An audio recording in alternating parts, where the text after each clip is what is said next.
Year and a half, 2 years ago, I came to you and I had questions about path and purpose and also where are my millions and that type of thing. And what I walked away with was spend more time in appreciation.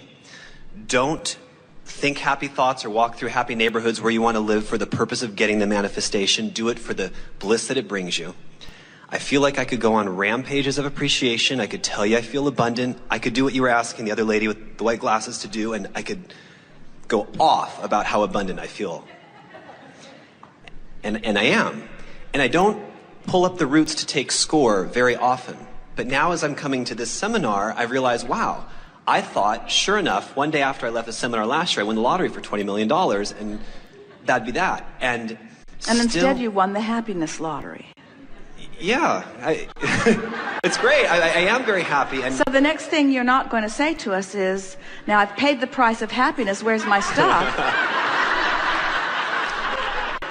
The feeling place is more like this. I know it's there. I feel it there. I cannot believe I have not opened my door and there's like a box or something. All right, so like you know it's where. Yeah, I know it's there, but feel this distinction. I know it's there, and we know that you know it's there. It's there in my vibrational reality. Yeah. You know the only thing you got to do is make there here. Okay. And now hear this. In other words, we're talking about this vibrational reality, which from a manifestational standpoint sounds like future tense. No. But from a happiness standpoint, it is present tense. So in the moment that you stop taking score about the manifestations that have occurred, so that the happiness is here and now, which means the realization of all that creation is here and now, when it's here instead of there, then you're finally that cooperative component, and then the floodgates have to open and the abundance has to pour in a way that others then can see it, not just you feeling. In other words, feel the subtle difference between feeling you're on the brink of something and feeling the fullness of it. And that's why we're saying make it emotional, not factual. Make it vibrational, not manifestational. And you're there. You're here. So closer than ever before, just stay with it as always. Closer than ever before, and stop quibbling over manifestation. If you'll take manifestation out of the equation and let it be about, in this moment, how do I feel? In this moment, how do I feel? In this moment, how do I feel? And I can sense that. Like, as my girlfriend and I dialogue about what houses we want to buy and cars, it doesn't even matter that it hasn't happened, because we get into that place of what it feels like and how much fun it would be to do that. So I know what you're saying. But still, there's a little present tenseness in this. The house we're going to buy, right. the money that's going to come, the manifestation that's yet to happen. You're still on the outside of that, where if you turn it just a little bit, the happiness we are in, the joy I feel right now, the alignment that is me, right. the combining the fullness of who I am, the exhilaration I feel. In other words, present tense it up. So the expectation is there. That would be a fun game for all of you to play. In other words, listen how often in a day you're speaking of something yet to come. And that yet to come means that it's there, not here, which means it's not your point of attraction yet. It's got to feel like here. I am the vibrational recipient or receiver, beingness, result of. Yeah. And it comes back to where we started in the conversation with you, because the manifestation matters so much to so many, because the manifestation is necessary for others to behold it. In other words, it's an impossible thing to convince your neighbors of the validity of your vibrational reality, because they can't see it, and nobody can feel your vibrational reality than you. So it's about making a partnership with your source, and that being enough, not needing to make partnerships with this one and this one and this one and this one and this one who can see it. That really is the distinction that we're talking about. And you said all the right words. You said, I am my own person. I know who I am. I stand on my own 2 feet. I feel complete in who I am. You said all the right words that were reflecting back to you, but that's what you've got to know. Okay. This is who I am, an abundant being. I am an abundant being. And the current reality that others are using to determine whether they think I am an abundant being are bogus, because right. The emotion that I continually sustain because I've decided to and I practice it, that is the way I stake my claim to the abundance that is me. And once you determinedly and deliberately stake your claim and hold that until it's not just a hope and not even just a belief, it's a knowing, this is who I am, so that nothing shakes you from your core of knowing your abundance. Right. In other words, your financial system could collapse. Do you know it did? It did. Yeah. It's the best thing that has ever happened to you. It did. And there are crazy people managing on a global level, and look at what is still going on. They don't have a clue what they're doing. They have not a clue, and we don't fault them for it. Nobody, no industry, no collection of minds, nobody has the capacity to understand all of the vibrational components that make up this huge global economy. Nobody gets it, and nobody needs to get it, because the vortex of creation, the vortex of well-being is huge. You don't need to understand it. You just need to feel it and know it by staking your claim and practicing the thought of it, so that then someone says, oh yeah, economy's collapsing, and you say, really? Where should we have lunch? No, I do. In fact, through the whole thing. And they say, 2012, everything's going to happen. Do you know there are bunkers? There are bunkers in the ground where people in the know are all going to go. And you say, really? Yeah. I'm buying a boat. Yeah. I'm living life fully. Oh, but there's danger afoot. Do you know that when you get on an airplane, they are so worried that somebody might sneak on with something that... Thank you. Hello, Jerry, Abraham. When you're in the low grids and you've got momentum going, I now understand you can't wrestle an issue to the ground.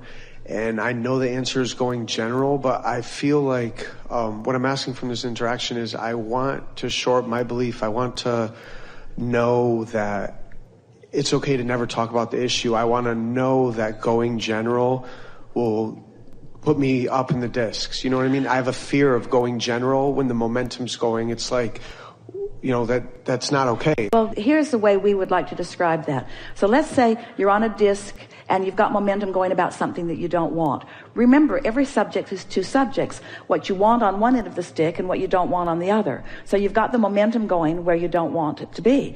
If you can slow that momentum, you will then begin moving it to the higher frequency where the other end of the stick is. So it's not like giving up on what you want. It's like no longer shooting yourself in the foot about what you want. There's like a fear and insecurity when I know about this stuff that I can't slow the momentum, like going general won't be enough. Well, going general sometimes isn't enough if the momentum is really strong. Esther discovered that. She discovered that. That's exactly the story that we were telling you about what really recently happened to her. She couldn't slow the momentum. Once it got going, she couldn't bring it back. And everything she said just made it worse. And so she really had to crash and burn. But the next day, she started out on a different disc and is maintaining that different disc on that subject, you see. What is fear anyway? I'm looking at something in the way that my inner being isn't looking at it. Yeah, exactly. So fear means I've introduced resistance into something that I really want. And so what's the logical thing? Withdraw my resistance. How would I withdraw my resistance? By not giving my attention to that. But there's so much momentum, I can't take my eyes off of it. Well, not right now, you can't. But if you care about it, you won't put your eyes quite on it again. And each time you do it, it's easier and easier until those negative momentums just peter out from lack of airtime, from lack of attention. They'll always just peter out. That was like my insecurity. It's like too late. And I know I saw a quote, it's never too late to find a good feeling thought about anything. But I have like never a fear too late, that it's but there too are late. times that it's easier than others. You see, if you could see your vortex as we see it, people worry that their ship will come and they will miss it. And they don't realize that there's another ship and another one and another one and another one and another one. Eventually you're going to rendezvous with what you want, but you got to get on the disc where what you want is. You're the one who has to meet what you want at the vibration where it is. We liked that. Did you like that? You have to meet what you want on the vibration where it is. And so if you're here at this momentum and you're afraid to stop the momentum because you're afraid what you want will go away, well, what you want isn't going to meet you there anyway, so we wouldn't worry about it. What you want can't meet you in the vibration of fear anyway. So you might as well just let it go and let it peter out with the chance of getting on the higher disc where what you want is. That was really good. That was really good. I guess I love, and I know it's true, and I love the saying, and I've heard you say like you wouldn't let a guest like never talk about that issue again. I want to have like the confidence that if I never talk about that issue again, things will work out. Well, we don't want you to not talk about what you want. We just don't want you to talk about the issue part of it. You see, with every question, there's an answer. And the question sucks and the answer flows. And with every problem, there is a solution. And the problem blows and the solution flows. In other words, we don't want you to drop the subject. We just want you to pick the disc before you focus on the subject. And if you keep picking the disc that is about this end of the stick instead of the disc that is about this end of the stick, then you keep practicing yourself into this vibration that law of attraction just keeps bringing you more of the same. Different faces, different places, but same experience over and over again. So you have to do something to break the evil spell. And it's not an evil spell, but it's fun thinking about it. You have to do something to break that momentum. And the only thing that we know to break momentum is to withdraw attention from it, because attention to it is gas on the fire. And you cannot get to the bottom of an issue. There's no bottom. The momentum just gets bigger and bigger and bigger and reaches out wider and wider and wider and brings more evidence to support what you don't want to you see. So when you finally get that, say, oh, never mind. I really don't want to talk about this. That really infuriates people who do want to talk about it. I don't want to talk about this. Why? You don't want to talk about it? You're too good for me? You don't want to talk about it? Really don't want to talk about it because it makes me feel like this, and I don't want to feel like this. Oh, too good to talk about it? When you keep starting up here and starting up here and starting up here, pretty soon those people that want to talk about it, you zig and zag and you don't run into them so much. They can't get on your disc. They can't get anywhere near you when you practice that, you see. So my new story is the disc is the focus of my attention. The disc is my first choice. And once I'm spinning there, then I'll focus on anything and everything that is important to me. Because every subject, you see, you've been sifting through life and you've got a vortex version that's spinning up there on everything that matters to you. And when you get up on that disc that's up there in that same vibration, then all those things come into your experience and they're realized by you all day, every day. It's so much fun. I want to go back just to be certain that we've gained the headway that we know we've gained, but we want you to know it. So when you say, I'm afraid of, say that again, I'm afraid of. Going general is not enough when there's momentum going. So I'm still a little afraid that I'm not going to get what I want, because I've been counting on action, wrestling things to the ground. A lot of the way I've been creating my life has been the hard way, but it has worked to a certain extent. Because in a world that doesn't really know about energy, there are only a few people that are really flying high and creating effortlessly.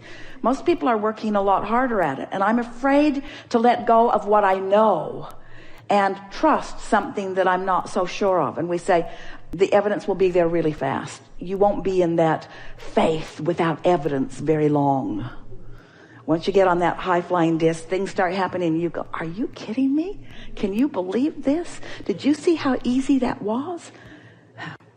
That's the way it's supposed to be, you see. Does that mean that you'll never dip again? Hopefully not. We want you to dip because you want to keep giving more momentum to more subjects. You want to continue to clarify. But once you understand how this works, then you don't feel unworthy when you've dipped. You just feel appreciative of the clarifying process that's giving you more opportunity for more information about what you want.